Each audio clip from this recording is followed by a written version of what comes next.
Hello and welcome into another episode of Friar Territory here on the Foul Territory Network. I'm Kyle Glaser alongside former All-Star center fielder Mike Cameron. Mike, we are 8 days away from the Dodgers and Cubs opening up the 2025 season in Tokyo, just over 2 weeks away from opening day for the rest of the league. I know we say this at the opening of every show, but it bears repeating. Baseball's coming. I'm excited for the games to really count and see the best on best and get the season underway. Definitely. It's always excitement around this time. You're starting to see the camps start to take down sizable amounts of people, sending them back, back to the minor leagues. And the guys are starting to get more playing time. The intensity is up. You're playing more innings and you're getting probably 3, 4 at bats for most of the guys at this point right now, trying to get themselves mentally prepared on a daily basis to go in and be prepared for the season. And so that always brings excitement for everybody. Everyone is excited about it now, so I'm even excited about it. So it's kind of cool to get a chance to, be around this on a daily basis and seeing what's taking place to get prepared for a season as I once did many, many years ago. Absolutely. We're definitely seeing the starting nine start to, play more and more, get 3, 4 at bats a game. As you mentioned, the Padres we saw today come out, have a walk-off win against the White Sox. Gavin Sheets, walk-off 2-run homer against his old team, hit 2 homers as he makes his case for a roster spot. Jackson Merrill homered. We saw Fernando Tatis homer the other day. Starting to see Yu Darvish and Michael King make their first starts of camp. So it's starting to get a little more real. The guys who are going to be on the roster on opening day are starting to play a little more starring roles. Mike, I wanted to bring up Jackson Merrill specifically just because he was such a big, big, big part of the Padres last year. Came up as a rookie, having played 46 games above A Yeah. ball, having never played center field professionally at any level, came up, took to center field remarkably quickly, and oh, by the way, was one of the Padres' best and most consistent hitters the first half. It was absolutely remarkable the season he had in any context, but especially the context of new position, having barely played above A ball, was a runner-up in Rookie of the Year voting to Paul Skeens. And if he was in the American League, he would have run away with Rookie of the Year unanimously. He was just in a very, very, very tough NL field, and still there was a very valid argument to be made for him as the winner. We see a lot really, really exciting, sensational rookies fall into a sophomore slump. Slumps Yeah. happen in all aspects of life, relationships, the economy, and especially Yeah. baseball. And the sophomore slump is something that has afflicted many, many, many great players. We saw it just last year, for example. Corbin Carroll was a sensational rookie, really struggled last year. And if you even look at the rookie of the year finisher, top rookie of the year finishers from 2023, three of the top four really fell backwards last year. And the fourth guy, Kodai Senga, was hurt most of the year. So we see the sophomore slump affect a lot of players. And you went through it yourself. You had a Yeah. really, really strong rookie year with the White Sox, finished sixth in rookie of the year voting. And then the next year, everything fell backward for you. Got traded to the Reds, was really good Yeah. that year, and then for the rest of your career. So, I mean, all Yeah. calibers of player this happens to. What does Jackson Merrill need to do to avoid the sophomore slump? And what are some of the underlying reasons behind why it happens for him and really every other player going into their second year to try and watch out for? Um, for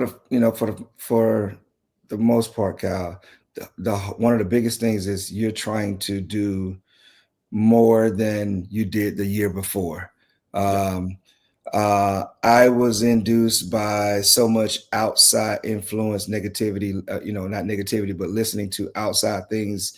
Oh, this guy's going to be 30-30 this year. And so I put that in my mind. That's what I'm supposed to be. The last few years of my minor league seasons kind of mirrored that.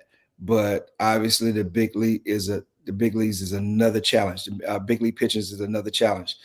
Everyone's adjust to you. Imagine what I went through in '98 and going through in today's time. These guys have more information on you than anything in the world, and that it is readily available. So you're constantly making minute adjustment changes. Hopefully you don't change your approach too much, but at the same time, just being able to, adjust and being adjustable and understand that you're in his case, he's one of the guys now. So obviously they're going to pitch him like one of the guys.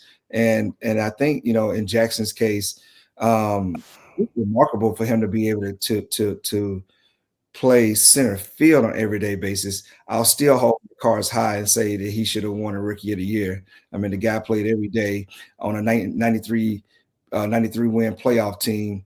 And, Skeens was electric, but this guy was consistent and great all the way from April until October and deep into October. So, I still holds my cards high on him. I got a chance to really shake his hand yesterday a couple of days ago when we played against him to let him know that.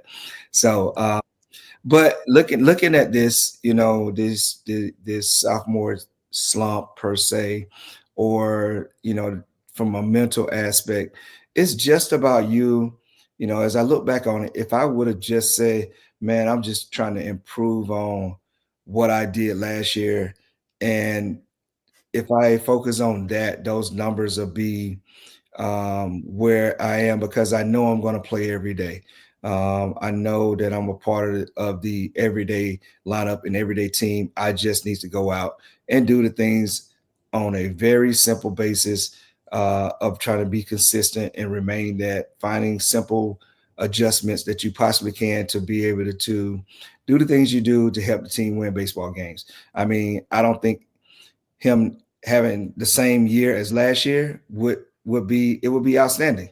I mean, Oh having yeah. that yeah. I mean, so I'm pretty sure everybody in Padre land and obviously the front office and the team would love him just to simply do what he did last year, and probably not having to do many other things. So with the landscape of how tough the game is today, I just think that you have to simplify it in that matter.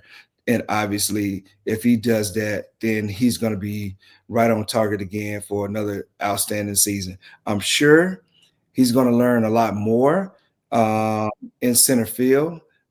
He's starting, and you go around the league, you tend to get more comfortable when you actually seen someone, you've seen someone pitch to you, you've seen these different things more so than on the video. So I would expect for um, the young fella to go out this year, man, and simply do the things that he did last year, be consistent, and make sure he's a part of the pact of that team of the San Diego Padres this year. Yeah, that brings me to my next question. You kind of hit on this a little bit, but how much of the struggles that come with that sophomore slump are internal versus external? Meaning, how much of it is you putting pressure on yourself to, outdo what you did the previous year versus the league knows you better now, guys have seen you better now, the book on you's a lot thicker, and there's just, less novelty. People know your weaknesses now and how to exploit them. How much of it is internal versus external? I think a lot of it, I would think over over half of it is your own mind, like it really is your own mind. Because people are constantly putting a mic in your face. Hey, you had a great year last year. What do you expect this year? Hey, you had a great year last year. Players, hey, you had a great year last year. What do you expect this year? So it's constantly turning in your mind, and you're just trying to calm the noise so you can actually go out and compete and be close to what you were last year. I mean, every year starts over. I mean, I tell you what, Kyle, I used to get nervous if I didn't hit a home run. It's like, oh man, I don't got it no more. I don't got it no more. And I used to think about stuff like that. But it's so simple not to even think about it. If you just think about the simple things that you do very well, your Yeah. your skill set and your talents will allow you to do those things, and they're gonna happen for you. Jason Giambi used to tell me this all the time. He always used to. Every time I saw him in spring training, I saw him, and I get on first base. It's like, still looking sexy up there, brother. It's gonna happen. You've been doing it for so long. You just don't lose sexy overnight. It may be shook up a little bit. You may be undressed somewhere, whatever it may be. But for the most part, it's still sexy. You just got to find your sexiness. When that happens, that's when sexy things starts to happen. And ironically, I'm wearing a shirt that said I woke up sexy again. So I just had to throw that in there. But with this, with the young guys, man, if I could tell them anything, just please, just try to be consistent and be 1% better in all facets of your game as you were last year to keep it that simple. I feel like we need to get that on a t-shirt, Jackson Merrill 2025, keeping it sexy. I feel like we got a t-shirt right Yeah. there. But no, Yeah. Yeah.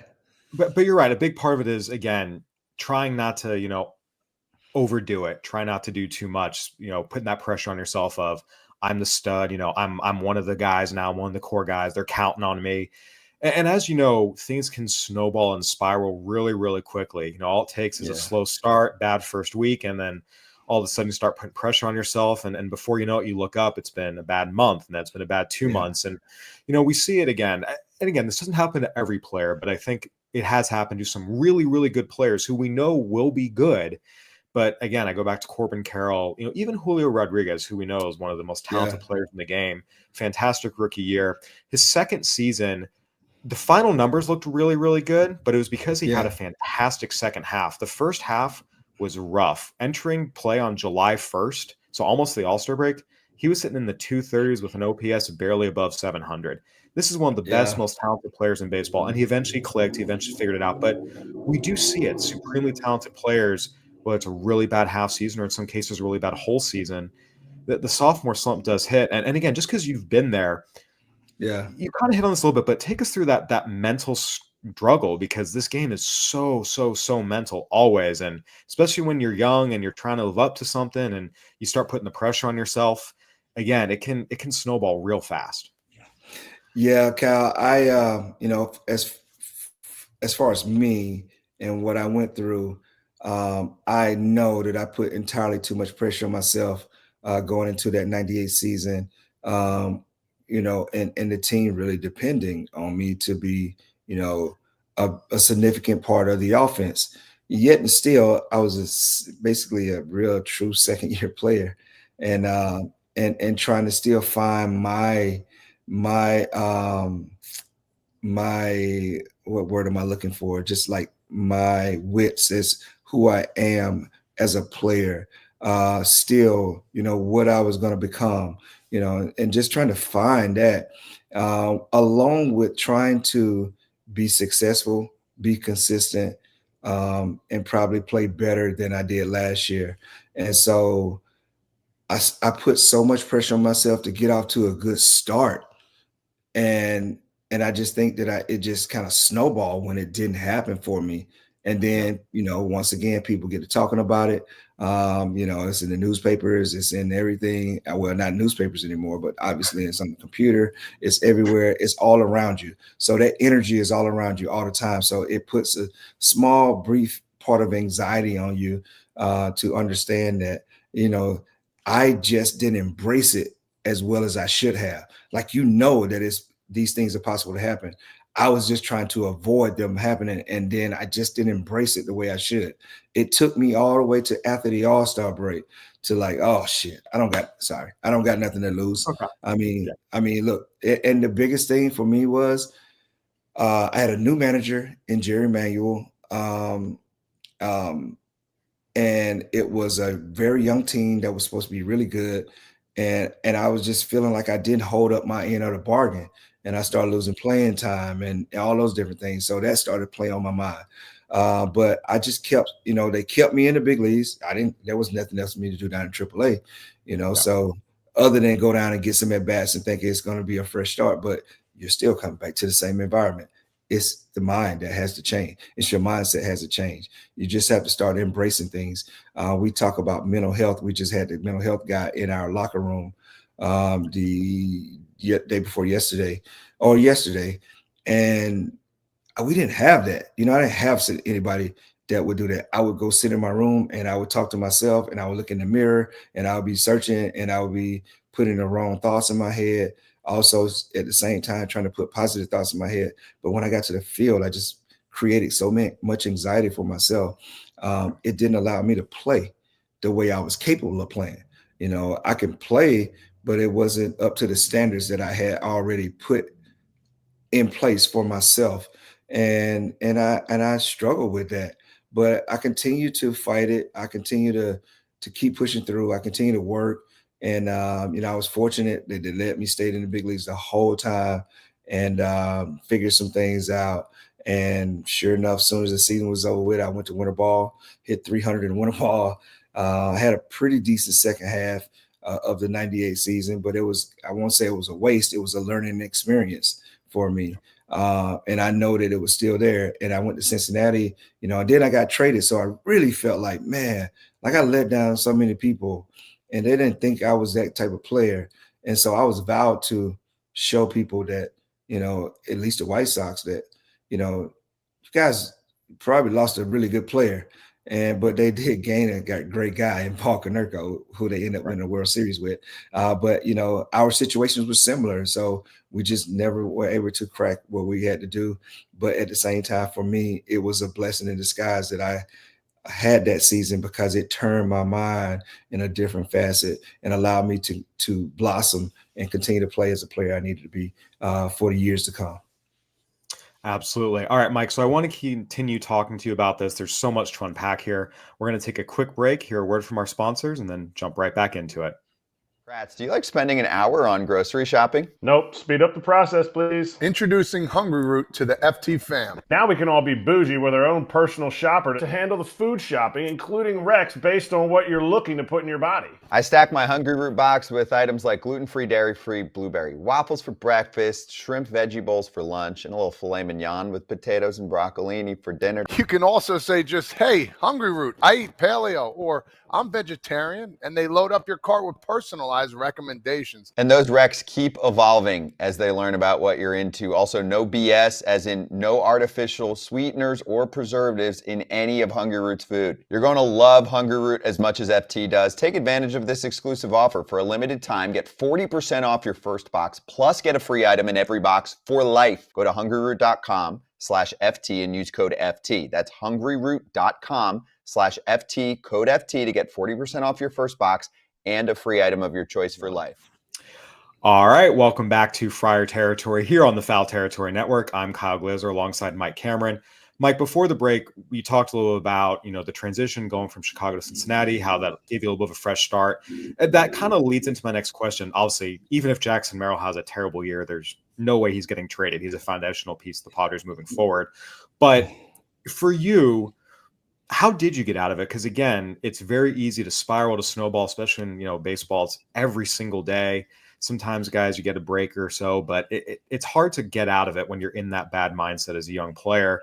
Again, not saying this is going to happen to Jackson Merrill, but I think it's important to understand that this is something that does happen to a lot of second-year players in particular, and to just be aware of and understand what's happening, while you're in it. How did you break out of it? The constant negativity, the anxiety. How did you push through it? And ultimately, what led you to come out of it, especially without the help of, talk about mental skills coaches like they have today? Just like you said, being my own mental skill coach, trial and error, going through these different things and these different aspects of the game, which allowed me to say, okay, I got to find a way to slow the game down so I can make the adjustments I can make, understand that this struggle happened over the course of time. So me coming out of the struggle is going to happen over the course of time. So I'm still going to have some good days and bad days with everything that transpire. And as long as I'm able to do that and continue to feed myself, positive feedback, positive reinforcement, over and over again, and understand that I'm getting a chance to go do this battle every single day, to go out and compete. We use this word a lot, man. Go compete, and allow these numbers to take care of themselves. Don't get caught up in well, he kind of got off to a slow start. He kind of just go play, compete, and everything will generally fall in a space where you can kind of have where you feel comfortable where you are.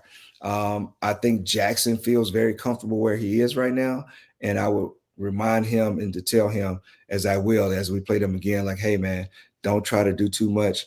He has some great guys over there that's able to lead him in that manner. You got 3 quality veterans who had stardom from the beginning at the same time. He got one on the hot corner at third base. He has one right beside him in right field. He also has a shortstop who has been through so many things at very young ages. Also, all these guys have been through some things at young ages, so they're able to share their stories with him, and hopefully that he can kind of take some of those things that they give him to insert in his game, insert in his mind, to allow him to go out and perform the way he's capable of performing in year 2. Yeah, and I think it bears repeating that, even if Jackson Merrill is just the same player as he was last year, doesn't take some giant leap forward, it's still he's still a tremendous player. I mean, I think it's really important we understand just how good he was last year. He was top 6 in the National League in both batting average and slugging percentage as a rookie. Yeah, From both a yeah. contact and power standpoint, he was in the top 6 in the entire league. Oh, by the way, had 6 go-ahead home runs in the 8th inning or later, tying 2 Hall of Famers, Frank Robinson and Mel Ott, for the most ever by a player 21 or younger. Led all National League center fielders in assists. He had 8 assists. And you can speak to this. I mean, the throw from, the infield to the outfield is a very, very different throw. And he took to it like it was nothing. I mean, it was a truly remarkable season, and just how fast it happened. I remember I saw Jackson Merrill actually in his full season debut in Lake Elsinore, him and James Wood. And, the thing with Merrill that year when you saw him, my impression, everyone else's was, this is a good ball player. James Wood was the freak, the guy who was 6'7" with ridiculous power and somehow had plus speed and was just like, whoa, this guy's an alien. Where Jackson Merrill was like, hey, this is just a good ball player. Good, smooth, left-handed swing, fundamentally sound at shortstop. Wasn't going to, wow you with some huge tools, but again, just good ball player. And then I saw him the next year when he went to Double A. I saw him at the Futures game in Seattle, and I couldn't believe it when I got up on him how much bigger and stronger he'd gotten. He'd really physically blossomed in between his first pro year and his second pro year.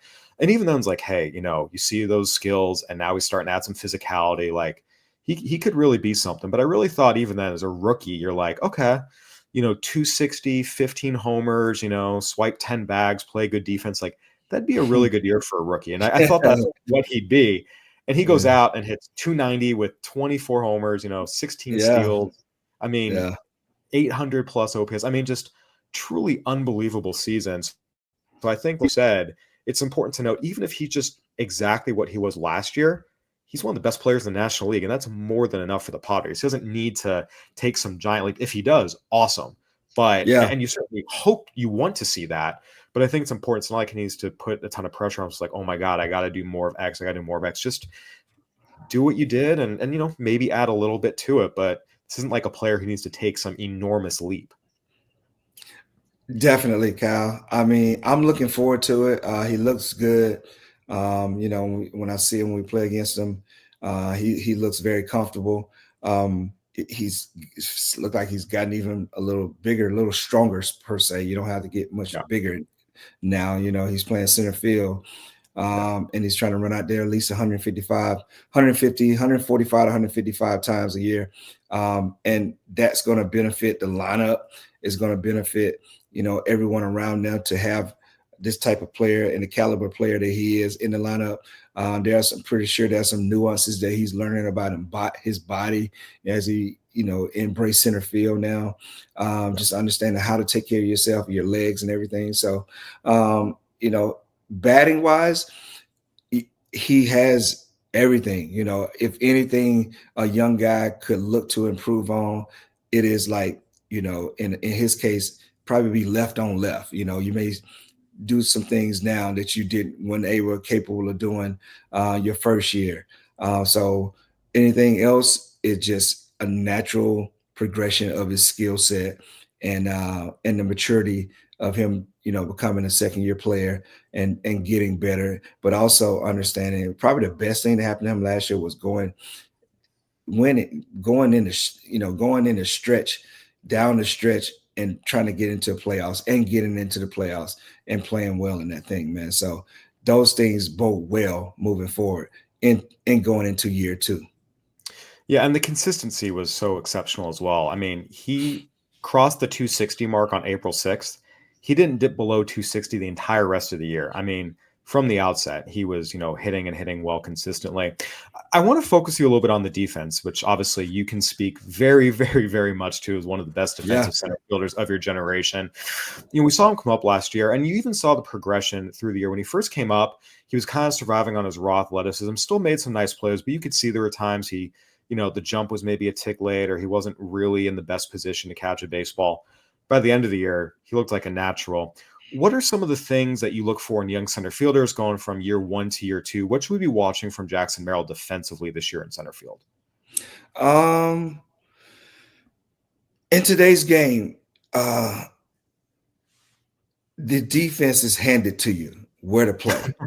You know what I'm Yeah. saying? Um, I feel like it's a lot easier, but also using your skills as what you've already experienced. Playing year 2 in San Diego is going to bode well for him. I also think that there are like small nuances that you learn about different stadiums. But for the most part, the guys today, I mean, they hand the script to you to the T where guys hit the ball the most. And then every once in a while, you have to use your true skill set to go catch a baseball.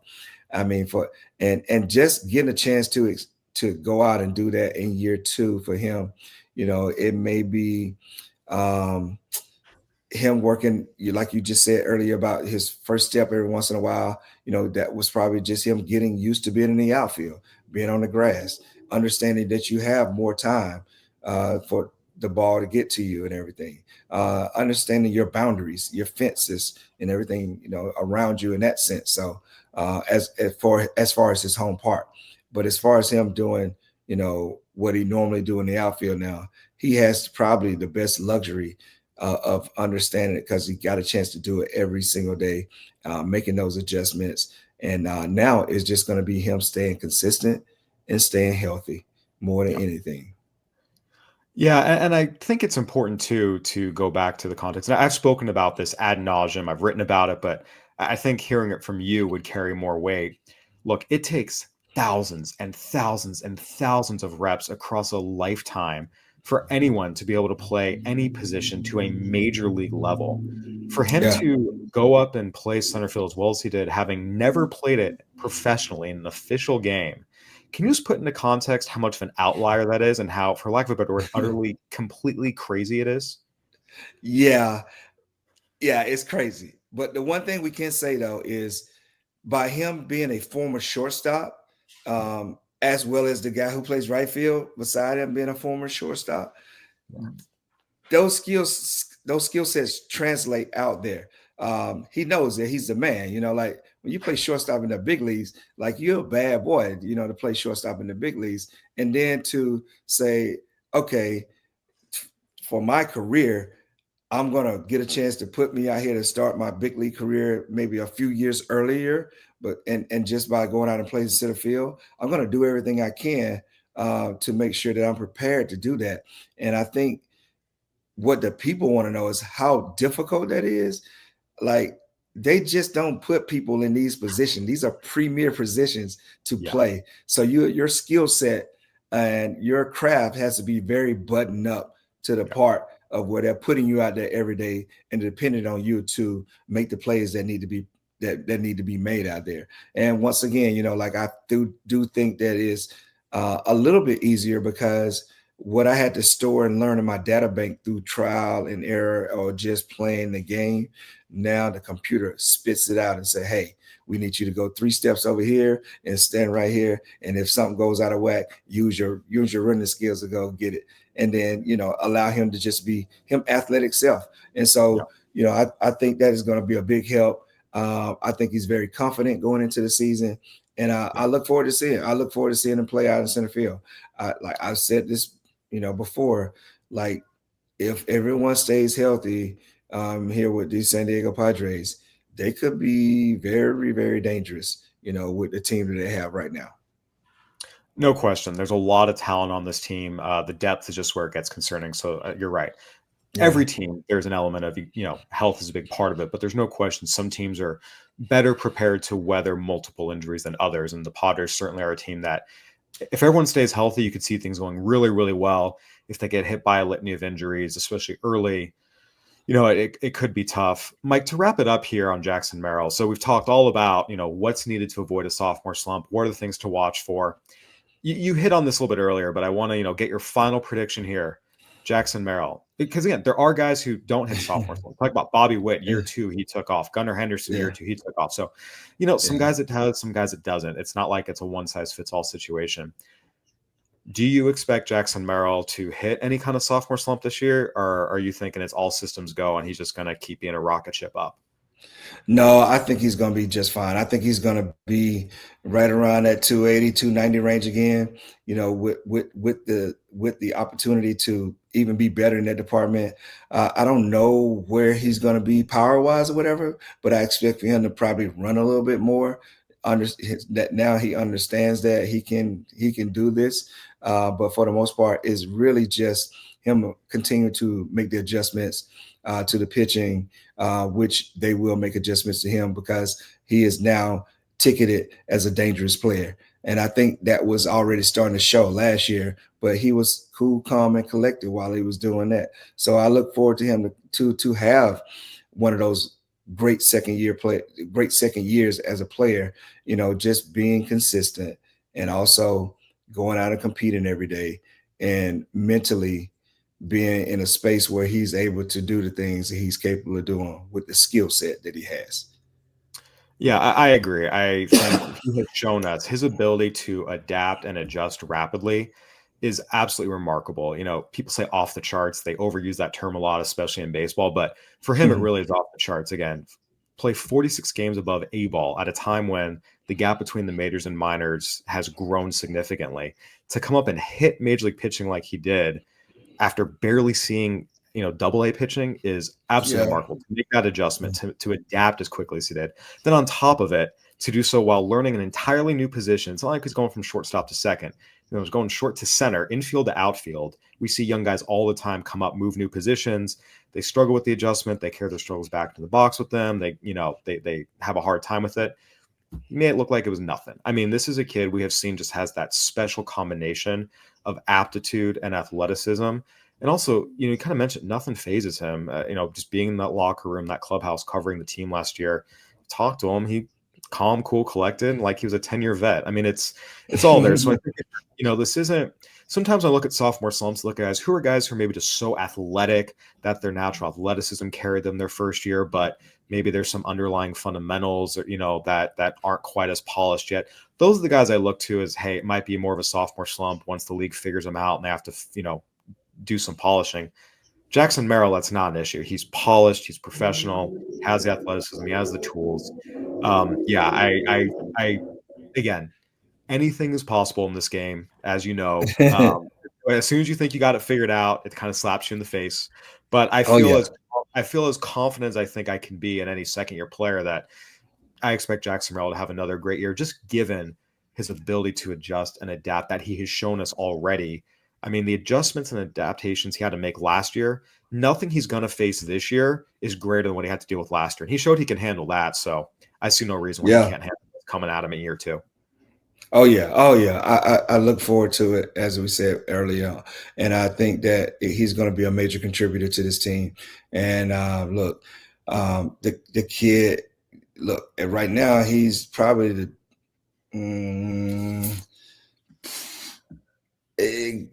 probably battling Michael Harris, for Gold Glove stuff considerations and All-Star considerations, leading up to going into this 2025 season. So I'm sure that he is very big and very high on a lot of people's radars. And I once again look forward to him playing and being a solid contributor to the team this year. All right, here, I'm going to put you on a spot. We'll make the prediction right now. So not only did Jackson Merrill finish second in NL Rookie of the Year voting last year, he was top 10 in NL MVP voting, finished ninth. Yeah. Does he Yeah. make top 5 NL MVP voting this year? Yes or no? Man, you put me on the spot on that one, Kyle. Oh boy. Top 5 NL?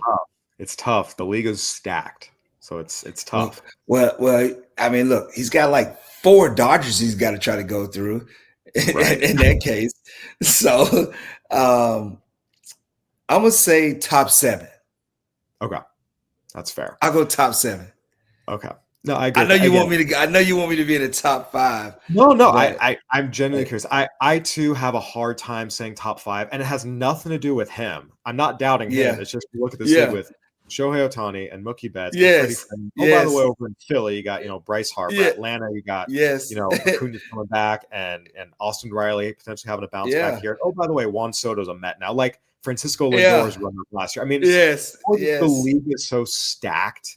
Like Jackson Yeah. Merrill could have an even better year, but if Acuna comes back and has a great year and Austin Riley bounces back, like there's a scenario where maybe Jackson Merrill's a better year, but it's somehow 11th just because the league is so ridiculously stacked. The Yeah, NL no is doubt. No doubt so, about some it. years, And look, yeah, we did mention, like, look, Michael Harris yeah, is one of those guys that's capable. I don't know if he is the has the home run capabilities as a lot of those guys, but he has the same skill set. He possesses the oh yeah, same skill set a lot of these guys we're talking about. So, and we're talking about like MVP caliber players. Obviously it just boils down to consistency and just you being dominant, over the course of time. And it's tough, man. And especially in the National League with the type of caliber players. And now, look, I forgot you got to throw Juan Soto in this thing too now. So, yeah, it makes it really crazy. I yeah. mean, then you got some of the top pitching guys. You got Skeens, who's going to probably be up in there again which he finished in MVP race last year, being the rookie of the year. Yep. But like, there's so many good players that is in the league today, and it's stacked up, man. And a lot of that is stacked up out in the NL West.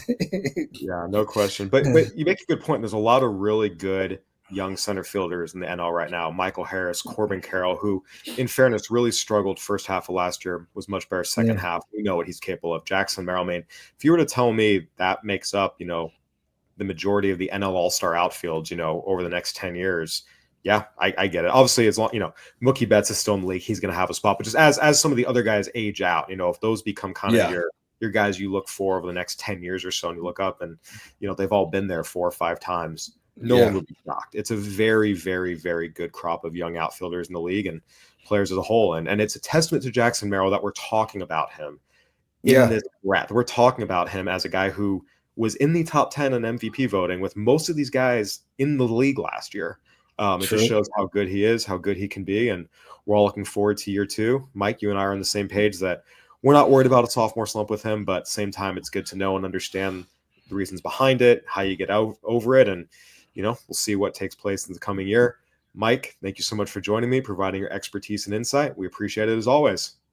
Always. Thanks for having me, Kyle. All right, everyone, that'll do it for another episode of Friar Territory here on the Foul Territory Network. Go ahead and give us a review on YouTube, Spotify, Apple. We'd love to hear from you. Give us a review, give us a like, subscribe, all the good stuff. For Mike Cameron, I'm Kyle Glaser. Thanks for watching and listening. See you next time.